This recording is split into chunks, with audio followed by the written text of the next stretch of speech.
This podcast is sponsored by Fial, your Jaguar and Land Rover dealer in the Algarve. Come and visit the Fial showroom in Faro on the airport exit. Welcome to the Portugal Diaries podcast. I'm Jen. And I'm Claire, and on today's show we are joined by serial businessman Jon Nicholls. Welcome to the show. Welcome. Thanks for coming in. At this early time, I know you wanted to come on later with a beer. Yeah, I just thought the conversation might flow a little bit better with a couple of drinks. Actually, yeah, when we have our lineup of guests, we might actually see which ones would suit better with a beer. Definitely. We had on the very first one, and we had the same feedback. Somebody wants to bring a bottle of tequila. Exactly. So yeah, we will definitely factor in some evening ones for the next group. But anyway, we'll still have a good chat, get some caffeine into us, and have lots to talk about today. As Claire's already touched on, you are a serial businessman. I know a little bit about you already, and I've heard some very interesting stories about some of the businesses that you've had in the past. Do you want to take the opportunity to touch on a couple of those? Maybe even starting with the one you're most proud of? Wow, the one I'm most proud of. That's a difficult question. Probably the one I'm most proud of is the one I'm doing now, which is as a habitat bank. But I don't think many people know what a habitat bank is. I have no clue. I've worked for a bank for a long time and I've never heard of a habitat bank. I think I'm most proud of it because it sort of brings everything together that has been a lifetime of various different careers of probably 20 odd startup businesses, some successful, not all, of course, as that tends to be the way if you're a serial businessman or an entrepreneur. But the habitat bank in the UK, they changed the planning laws. If you're a property developer, you now have to score your building site for biodiversity. So newts, bats, badgers, trees, grassland, anything really that you're losing. And you have to replace that plus 10%. Well, that's significant. You know, if you've got a building site and you're building 30 houses, 50 houses, you can't enlarge your site by 10%. So you have to buy units of biodiversity, a little bit like carbon credits, which most people are familiar with. You have to buy units of biodiversity. Yeah, like airlines offset with the kind of so as an offset to get your planning. So really, what a habitat bank does, it helps people mitigate their planning requirements to get their planning permission effectively. And in my case, the habitat bank is I've got a forest in Essex, just outside of Brentwood, which is a mixed deciduous lowland woodland, which I didn't know I had, to be honest. I thought I'd just got a forest. But since having the ecological reports, that's what I've got. And the way that they calculate this is they score your land, in my case the forest, and they give you a baseline of what is it now. Well, I've got a forest of high distinctiveness, but of poor quality. Yeah. Poor quality is good. Yeah. The reason poor quality is good is because I can improve it. And so the difference between the baseline that it is today and what we can take the forest to over the 30-year program is effectively what I've got for sale in units of biodiversity. So again, in my case, it's 121 units of biodiversity that developers can buy from me to mitigate their planning requirements. Wow. And so how do you get, whose say-so do you need for that? Like, whose agreement do you need that that's the case? Okay, they can get away with not doing it on their land when they're developing because they're getting it from you. Who okays that? Well, from a developer's point of view, before they start work, they have to now have an ecological report from a qualified ecologist. They have to present that in their pack of planning documents that goes forward to the local council, the local planning authority. The local planning authority then introduces them to the local habitat bank, and it's all about keeping biodiversity local. You know, it's a great thing, really. It's quite a complicated setup, but you can't really argue with, protecting the environment for the next generation. Of course. And so as a habitat bank, I've had to incarcerate that land for 30 years with a legal agreement with the local council. And they're the ones that effectively monitor me to say that we've sold X amount of units and that we're hitting the KPIs of improving that forest from being poor quality, firstly, to moderate. When that gets signed off, we will get allocated some more units to take it to good. And doing what sort of things? Improving the environment for wildlife and growing more trees, or like? Well, that's a bit mixed, really, because, or at least it's mixed compared to most people's idea of what's improving the environment. So, for example, we've got a deer culling process, which most people say, well, that's not very environmentally friendly. But the reality is they're a pest, they're vermin, and they eat the saplings of the new trees. So part of that is cutting back the canopies to allow the sunlight to encourage the fauna and flora, and killing the deer to make sure they don't eat the new saplings. Quite different to what you would expect, isn't it? You almost think like to take that patch of land and do nothing with it and let it just be and let the environment be what the world wants it to. Well, but that's a pertinent statement, because if you had, say, moderated grassland as your habitat bank, it would be exactly that. You wouldn't cut it. You wouldn't cut the hedgerows. You would encourage that sort of overgrowth.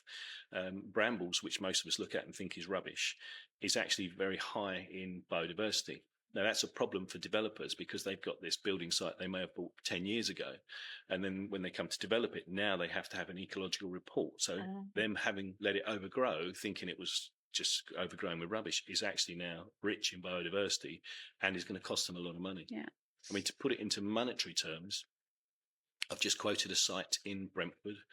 It's 30-acre site. It's a mixed-use scheme of offices, warehousing, and 50 houses.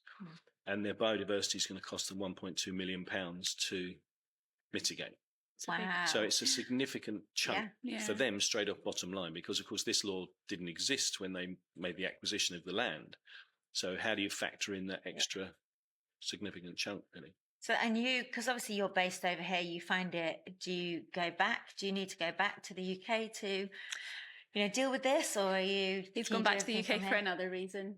Tell us. Tell us the number one reason you're choosing to knit Well, back I've to recently the UK. had a grandchild. Congratulations. Jemima, my daughter, I think you've met, is just given us our first grandchild, so that's all lovely. Unfortunately, she's going off to live in Singapore, so we're not going to see her a whole lot. Okay. It's an excuse to jump on a flight. Yeah, a good good excuse excuse to be for that. spending a lot of time in Asia, which is lovely, as I'm sure you know. So, all good. But no, in answer to your question on the business, I don't need to spend a lot of time in the UK. As you know, since COVID, everybody's happy having Zoom calls, team calls. So luckily, I can do the majority of it from here. Yeah, it's really interesting, and I hadn't realised the extent that you had to go to nowadays to sort of meet all of the green credentials. But it's quite good because it's, I know definitely there's a new government in the UK now, and there's a lot of, we lived in Surrey before we moved out here, and I know there's a lot of greenbelt land that is now being built on, so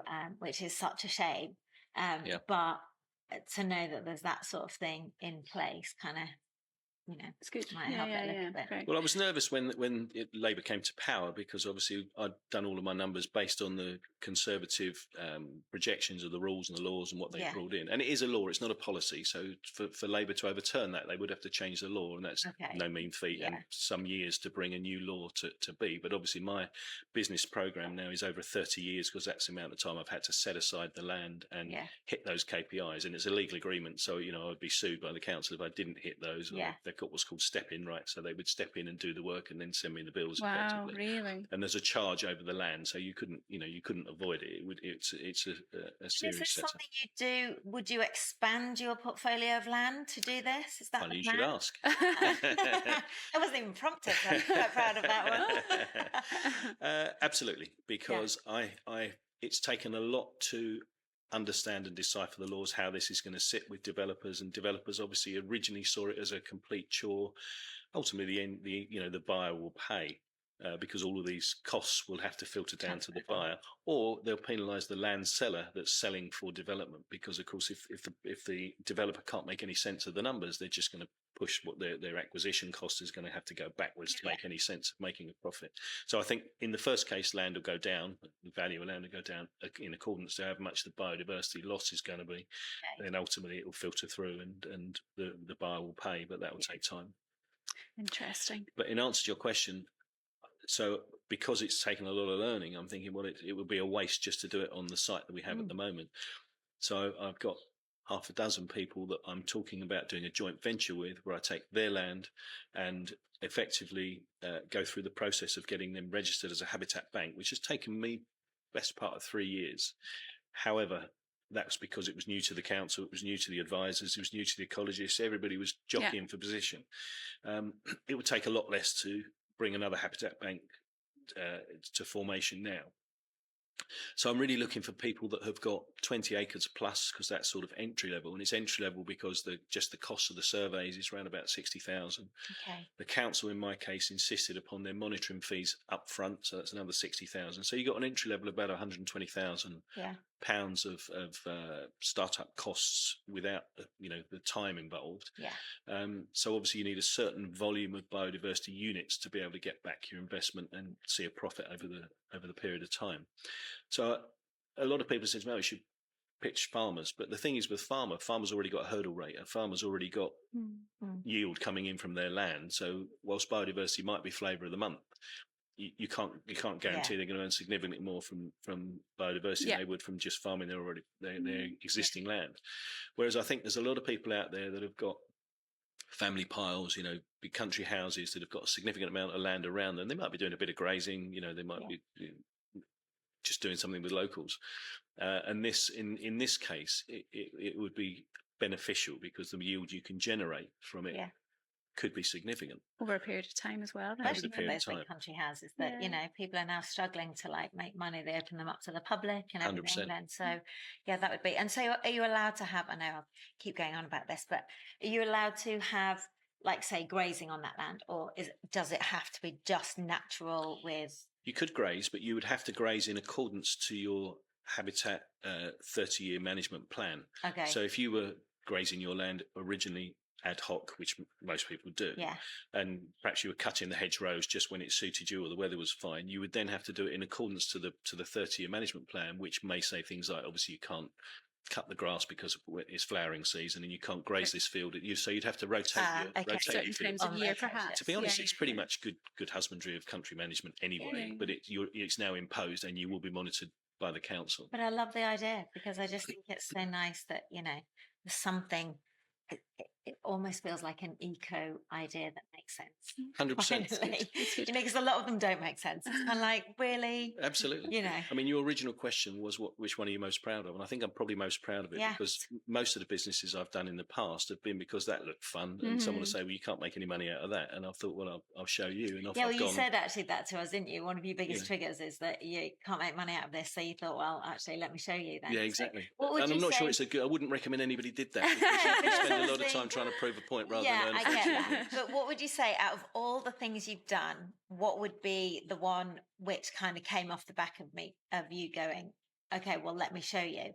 What would you say was the craziest one of those? Well, Deborah, who my partner, there are two things that made her cry when I sort of... In a good way or bad way? Oh, no, it was a bad way. Oh, okay.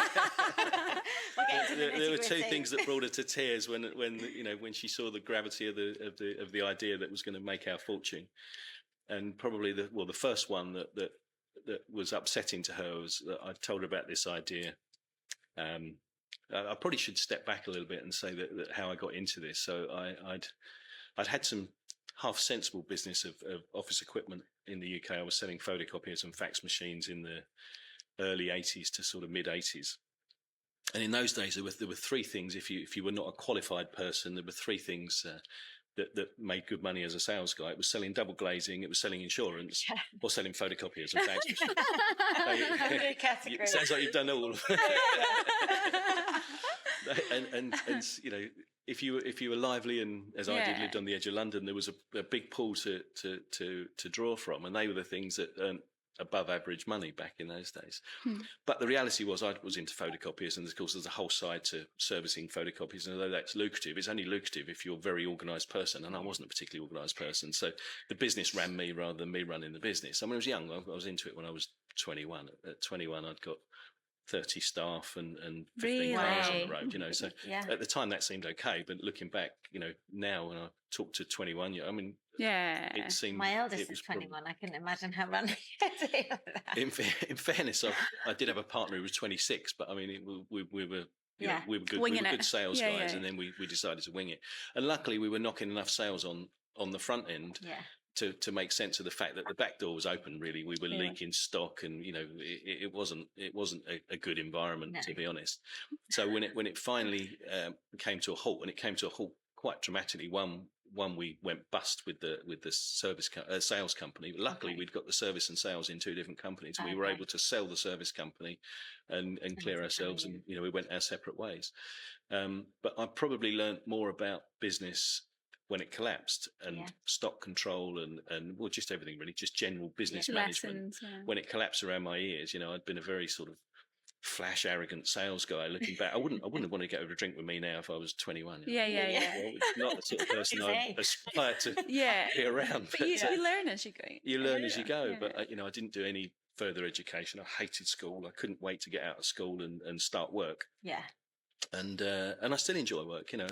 Just as you said, just started the new business as Habitat Bank, and I've got plenty of enthusiasm for it, and I love every minute of it. Yeah. But coming back to the two things that upset Deborah. So I'd had sensible business, and when that collapsed around our ears, and luckily enough, we sold the service business, which got us out of jail to be able to go again. I thought I'll go to America, and because everything happens in America. I mean, now with the internet, everything happens everywhere in the world at the same time. But back then, lots of new ideas came from America. So I go over to America, and I bought an old car, and I drove Route 66, taking 6 months to do it, and working in various. Worked on the railroad for a while with a huge earth digging machine. Did you do that on your own? I went with a girlfriend at the time. Okay. Yeah. Always. Is this what upset Deborah? This was long before her tears. I was going to say, I think it would have upset me as well. I don't know. Depends, I guess. Yeah, depends. Bye. Well, the way to ruin any good relationship is spend 6 months in a car and a tent with a girlfriend. Yeah. If it survives that, you'll be all right. But so we drove across, and I ended up working on the railroad for a while. And my cousin lived in Indiana, and he sort of sorted me out with some contacts. I'd been playing rugby for some years at that point, and became the player coach at Notre Dame University, which was bizarre because Saracens in those days, the biggest crowd we would get were 5,000 people if we were playing Bath. Yeah. But in Notre Dame, their football stadium is 100,000 people. Really? So all the away side would arrive the morning before for what they call tailgate parties. They'd be drinking beer, and of course they like to watch any sport, so they'd be round the rugby pitch, and we'd be playing to 5,000-10,000 people, not a clue what they were watching, drinking beer. They just wanted sport. Yeah. And all they cheered was the big hit. If somebody tackled somebody, that was great. It was just absolutely bizarre. The standard of rugby was appalling, but the crowds were amazing. Best crowds ever. For me, it was. Yeah. And this was obviously amateur rugby days, but we went on to San Diego. I worked in a factory that set diamonds in lathe tools that cut contact lenses. I'm sure they don't cut contact lenses these days, but that was quite interesting. But again, manual work, and that never really suited me. I broke more tools than I managed to. So was this whilst you were doing that drive, or was this was the end of that drive? The American trip. Route 66 ends over in LA, and I think might even end in Vegas. But we ended up down there and working in this factory. She worked in a bar, I worked in the factory. So you funded it as you went along. Basically. Pretty much funded it as we went along. Yeah, that was good fun. And then so that was the first trip to America. So I always got a hankering to go back there. Then I started the office equipment business. Then when I finished that, I went back to America again for a 3-month stint, thinking, right, I'm going to go and find something and bring it back. And to be honest, I saw nothing over there that was of any interest. And then because I'd been playing a bit of rugby, the guy said to me, I said, I'm leaving, next week. So we'll have a leaving party for you. So we go to this leaving party, and they said, well, we go to the karaoke night. Karaoke? What on earth is this? I go to this karaoke night, and this night is hopping. There's everybody's drinking beer, and I'm thinking, this generates money here. I can see an angle here. I love the way your brain works. I love the way that you think of everything. You think, hang on a minute. There's an opportunity here. There's an opportunity. Yeah. So it's a blessing and a curse, believe you me. I can't go out for dinner without thinking how I'll do this a little bit better, or, So I came back to the UK thinking I was going to tell my pals about karaoke, and, I'd been away 6 months at the time, and they said, that's already happening, mate. I can't sing. I can't sing a note.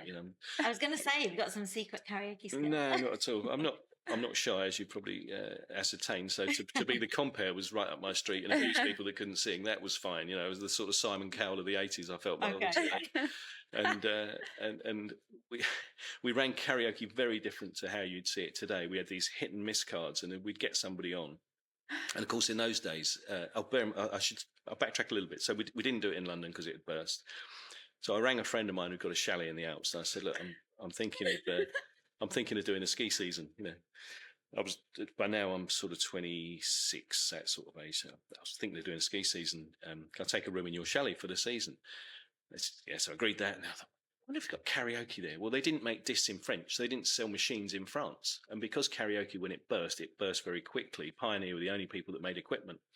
They couldn't get enough of it to the Anglophile nations that were doing it. So I managed to buy 2 systems in London, put it all in the back of a trailer, shot off to the Alps, and became, I literally had 2 machines doing this around all the big alpine venues. Really? And the angle there was that in France, being a heavily socialist environment, if you're a bar owner, a club owner, if you make your animation, if you put on a night's events, they charge 7% of your night's turnover goes to the tax office. So, of course, all of the bar owners were like, well, I'm around there saying, le client avec le micro, it's fantastic, spectacular. And the bar owners, typically French are like, client with the micro? No, it's not possible, So we get over this thing that I say, okay, we'll book a load of trials. And, of course, as you know, karaoke just went bang. And the attitude of skiers was very much that they wanted to come in and drink 10 times more beer. And the ratios were, on the night they put on karaoke, they took 4 times the bar taken. Wow. Really? So, of course, it became a no-brainer very quickly. Yeah.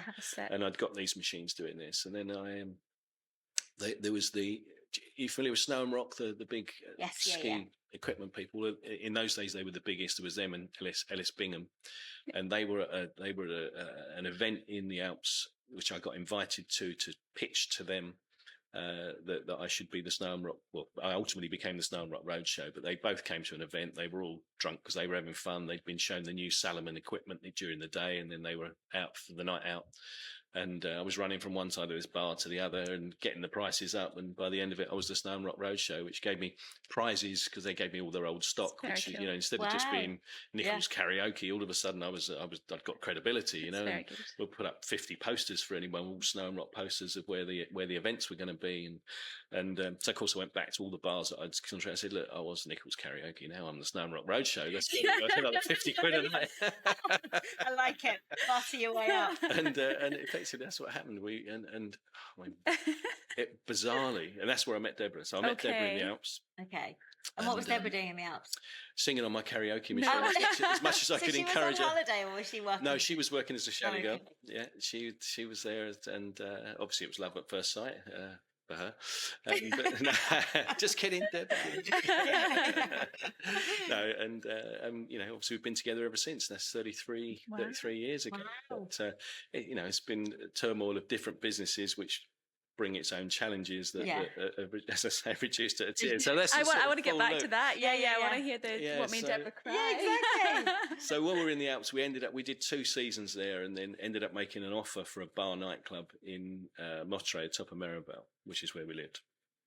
And we ultimately got gazumped on that. But again, just before we were leaving, going back to London, we some friends had seen bungee jumping down in the lower Alps, a place called Sisteron.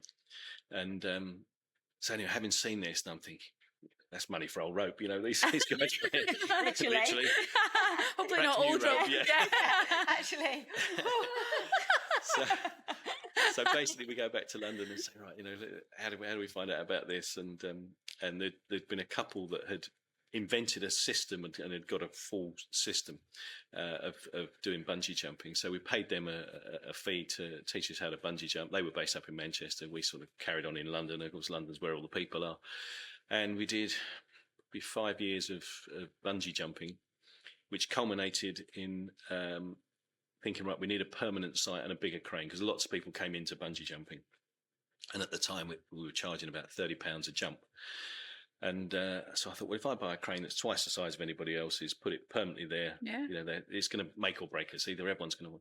So we bought a 300-foot, 93-meter tower crane from Germany, and put it on the side of the Thames by Chelsea Bridge, which is now where Battersea Power Station is now, which is fantastically modernised now. But back then it was a derelict area of London, it was obviously derelict for years and years, but very central. Yeah.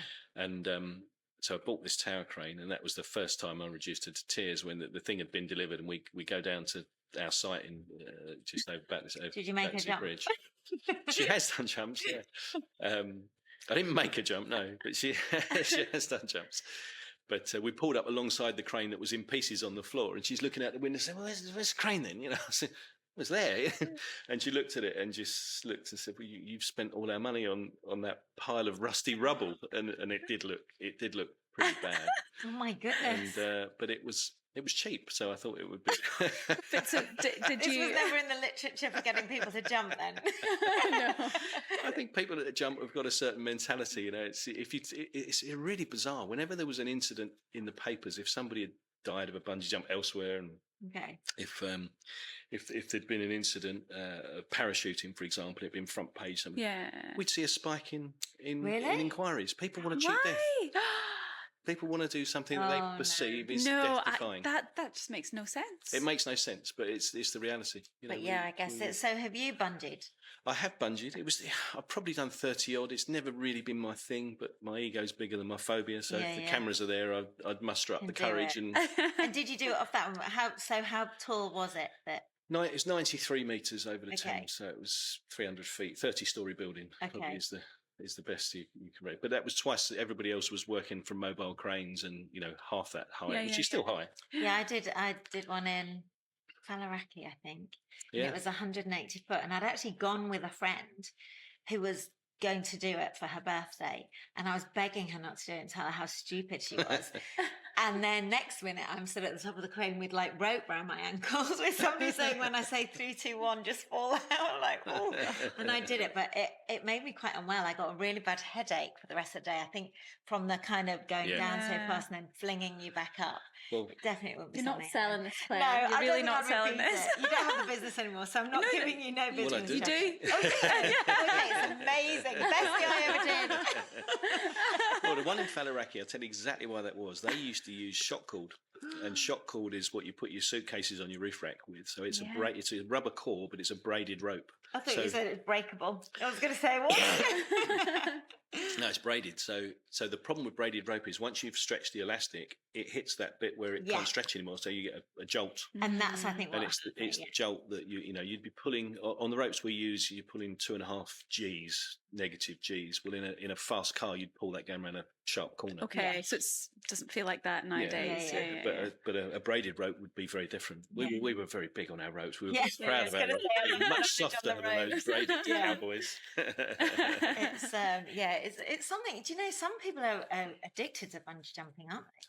Luckily, there were a few, not enough, that's for sure, because we were always looking. That was the problem with the business. You're always looking for new clients. People consider it a sort of one-off. You've done it once. You've got like a skydive. You've done one. Yeah. And we started a membership card that said backwards, forwards, somersault, blindfold. Encourage them to do it like multiple a coffee times. Card where your last one's free. If you have 10, you should have done that. You should have come up with a loyalty New business plan, and then after 9, your 10th one's. So there's definitely a bit of a theme here. I know we started with the kind of habitat, farm, bank, whatever, but we've moved on to some of the more fun businesses, the karaoke bar in the Alps and the bungee jumping business. And from conversations we had with someone prior to you coming on, there definitely seemed to be a theme of fun businesses that you definitely you work hard, you've got lots of good ideas, but you definitely like to enjoy yourself as you go. I think there's 2 reasons. One, I think it doesn't matter what you look at in life, somebody's earning a fortune doing it. If they're doing it properly, there's somebody at the top of the tree who's making millions out of doing that activity, whether it's, pubs and clubs or whatever it is, really, fairgrounds, anything. There's always somebody at the top doing it properly, still earns money. Yeah. So that's always excited me, that I'd rather go to work doing something that I felt was fun. Yeah. And the other thing was when I had the office equipment business that ultimately failed, I didn't want to get back into that sensible drudgery of 9 to 5, talking to people about photocopiers. But if someone bought a photocopier, they didn't want to buy a photocopier. They had a need they had to service, and it was an expensive way of solving their issues, really. But they didn't really want to see you. And they only rang you when it went wrong. They didn't ring you and say, "Oh, the photocopier worked well this week, thanks." So I moved from that, where people didn't want to pay you. We'd have to give 90 days credit, so you were constantly juggling stock and stock control and cash flow, into a business where people paid you in advance. They thanked you for saving their life, and then they drank your beers in your bar afterwards. So the whole mentality changed into something that was positive for me. So what would you say out of all these, because you said you've done about 20 businesses along the way, what's your craziest one? Or the most fun, even. Most fun, craziest, most out there. Memorable, even? Yeah. I did hear. Well, the one that would spring to mind, I'm not sure it ticks any of those boxes, but it's definitely a little bit off the wall. This is with Deborah now. The bungee jumping was going very well. We'd got a couple of boats on the Thames because we'd got a site there. So I had a business model for a while where I would take derelict sites in central London and they would rent them to me because the alternative was they'd have to secure those sites. Well, they were waiting for planning permission. Well, planning permission can take 2 years or 10 years. So during that period, we would take a very cheap rent, but in sites that were very central. So the one at Chelsea Bridge, I think we were paying 50,000 a year for the site, but it was probably saving them 250,000 a year in security. So they were better off having somebody on there than not. And to me, it was a cheap rent in central London. Problem with the business is you're a promotion, not a business. You're never going to have anything to sell at the end of it because you're just churning cash flow, really, which can be quite good. So we were earning quite well. We went and bought a house just on the edge of Essex, which at the time was an ostrich farm. And yeah, I know it's mad. And it was an ostrich farm only with a dozen ostriches. And it was an ostrich farm because the previous owner had got permission to build a house in the Greenbelt because there was an agricultural need. So it got an agricultural tie on it. So anybody who lived in this house had to be in farming, forestry or agriculture. And we moved in there. The guy before had died. We bought the house from the widow. So she said, well, you might as well have the ostriches. You need something to satisfy the agricultural tie. So I put Deb down as the farmer. So this must be the second time you made her cry, surely. No, actually, there was a teary session at the end of it. I'll make it sound like she's a wimp. She's not a wimp. 33 years. I thought twice was all right. And so at the time, I put Deb down as a farmer because you had to put a registered farmer, and myself and the kids, we'd got, both of them were under 2 at the time, were dependents of Deb. And then we'd been there about 6 months and the council come around and knock on the door and said, we come to monitor you and your agricultural tie. And, Farmer Deb's there in nails and heels and a convertible car on the driveway. She's anything like any farm. No straw out of her mouth or anything. And dungarees. So they come around and they said, look, let's be fair, you're not compliant to this agricultural tie. The wording of this tie says that you've got to be mainly or wholly involved in farming, forestry or agriculture.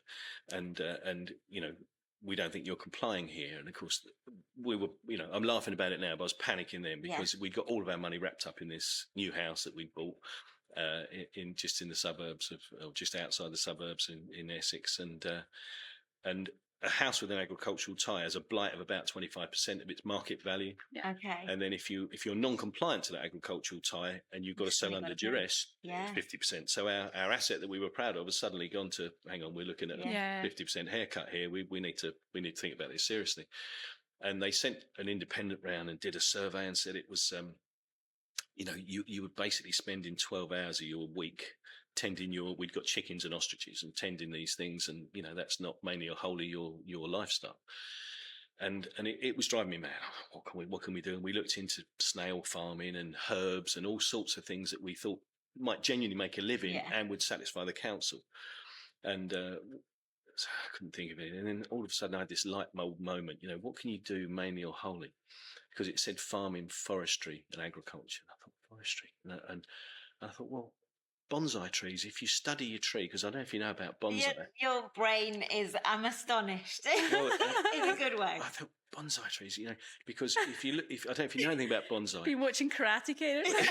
But you study a tree for hours and you decide that's the leaf to go. And it's all about the chi and it's all about and these things take 30 years. So I thought there's no way they can tell me how long it took for Deb to trim that leaf. She might have had to study it for 2 hours before she decided that's the one to go. So that's the answer. So we bought a load of videos and a load of bonsai trees, and the council come back round. We said, no, you're right. We were struggling with the ostriches, but the new thing is we're bonsai foresters. And the guys, he was like, I'm out of here. I'm going. But so we had to go to a proper court hearing because they'd effectively cited us with non-compliance. Yeah. And it's significant, and there's big fines involved, and ultimately you lose the house if you couldn't comply and didn't pay the fines. That's the ultimate. And we'd got this pack saying there, but our first argument through the court was, look, we're not compliant, but we're doing our best. We're hobby farming, and in today's environment. This is late 90s. You know, we think this is the best anyone's going to do. You can kick us out, but anyone goes in and have the same issues. We've looked at everything. And actually, you know, we've looked at everything, and bonsai forestry is the way forward for us to comply with the tie. And before debating whether they considered us bonsai foresters, they removed the agricultural tie. And the reason they did it was because the Lee Valley where we lived is littered with as is anywhere in Greenbelt, is littered with agricultural ties where you've been given a tie to do farming forestry, genuinely do it. And what they didn't want was for us to say we're bonsai foresters and everyone say, oh, so are we. We'll do that. Because then you'd be non-compliant living in a house in that environment. So they thought rather than have that public argument, they would remove our tie. And we were the first agricultural tie to ever be removed in the Lee Valley. Wow. Which was great. And of course then took our house from being potentially half its value to full market value. Yeah. And so that was, but it was Henderhooks. And she did shed a tear in the court when there were 12 people in the court all voted for us, and that's again unheard of because they obviously had a chat behind the scenes and said, look, we don't want this to go any further. Just get it dealt with. And off it went. So that was, so how did that? So obviously this is all the UK stuff, and now we're sitting here in Portugal. What then? You know, obviously you went international. You did America. You did Maribel. You know, I'm not sure I did America so much. I think that was more travel. I know, but you travelled and then money. You worked a little bit, and you know. And so, what about the kind of, you know, getting you to Portugal? When did you come here? So I came here 15 years ago. 15 years and 10 months, because I remember that because it was the start of the tax year. So what brought me to Portugal? Was whilst we had the permanent site at Chelsea Bridge with the bungee tower, and then we got the two boats, one we ran as a nightclub and one we ran as a backpackers hostel. So we're the first, I'm proud of that actually, we're the first people ever to put commercial accommodation on the River Thames. Nobody's ever done it before and done it since. There is a hotel boat in the Royal Docks, but actually on the Thames there's nothing. And it was difficult. And when we ultimately lost our lease because they got their planning permission through, we had to move off our shanty town of activity.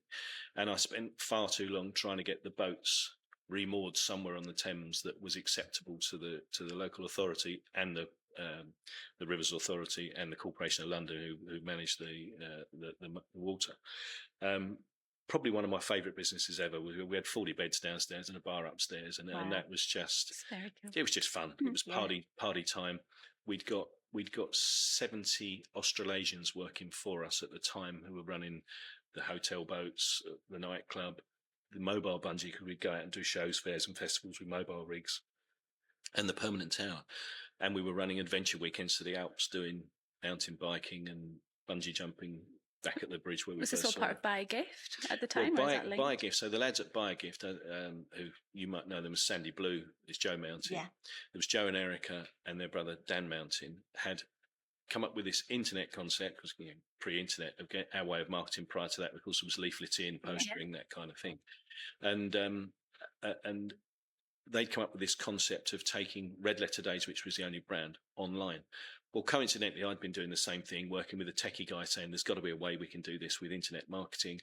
And Dan and Joe Mountain came to me and said, can we sell your bungee jumps on our new website? But we won't be live for about a year because we've got to get all our product together. We've got to sell our vouchers. You won't see a customer for at least a year by the time those vouchers come through. To which I said, absolutely, you can sell my vouchers, but have you got your investment? Because I'm actually planning something very similar. But when I looked behind the scenes at theirs was far superior to what we were messing around with. They were clever tech guys and competent businessmen. So we ended up joining forces. I took a stake in their business for an investment, and we drove that from literally three of them working in the back bedroom of their dad's house. That grew that business to just shy of 20 million turnover and about 120 staff over 9 years. Gosh. And then we sold that business, and we all exited at the same time. He's a tax exile in Portugal. Then we got to the answer. So that's why Portugal. Okay. Yeah. I'm not an exile. We're just kidding. I just said that one was helpful. The tax did work in Portugal, I must be honest. But there must be other reasons, because I think you could have gone other places. But I think just to touch on very briefly, because I know we're fast running out of time. But why Portugal? I think tax is one reason, but at the time my dad was 92. He was looking pretty shaky. We didn't want to be too far away. We looked at the Middle East because again, tax works in the Middle East, so we were quite keen on that. But it did seem like a bit of a distance to go. Yeah. And I'd got a good relationship with my folks and that sort of thing, which he'd got a good sense of humour, but he was unhappy when we moved to Portugal because we took his grandchildren away in their senior year. So there's if you guys have emigrated as well, you know how hard it is. What age were the kids at the time?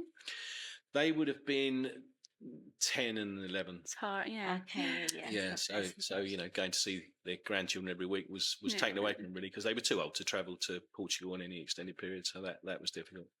But I have to tell you the story about how, so when we started the bungee jumping originally, we'd come back from France, and my parents had got this sort of unwieldy but in need of repair house. They were by then in their 70s. He was probably 75, something like this, and he was trying to sell this house. It was the early 90s.